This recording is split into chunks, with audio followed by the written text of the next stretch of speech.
বৃহস্পতিবার ১৪ নভেম্বর সকাল ১০টায় পেরো শহরের পদ্মপুকুর সংলগ্নে আমরা সিরাজগঞ্জবাসীর ব্যানারে একটি মানববন্ধন অনুষ্ঠিত হয়।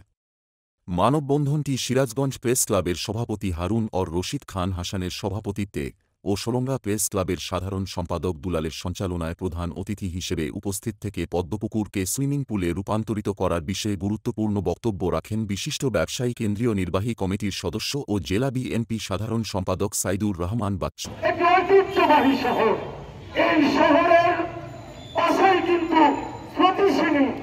মানববন্ধনে প্রধান অতিথির বক্তব্যে সাইদুর রহমান বাচ্চু বলেন, সিরাজগঞ্জ জেলাটি নদী মাতৃত্ব জেলা।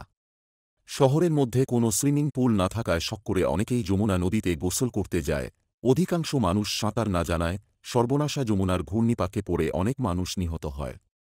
যেহেতু সিরাজগঞ্জ পৌর শহরের একমাত্র প্রাণকেন্দ্র পদ্মপুকুরটি এখন নোংরা আবর্জনায় স্তূপ হয়ে আছে। এটি সুইমিং পুলে রূপান্তরিত করলে শহরের সবাই সাঁতার শিখতে পারবে। অপরদিকে যমুনা নদীর পানিতে পড়ে মৃত্যুর সংখ্যা কমে যাবে। মানববন্ধনে মাওলানা ভাসানী ডিগ্রি কলেজের শিক্ষক শিক্ষার্থীরা উপস্থিত ছিলেন।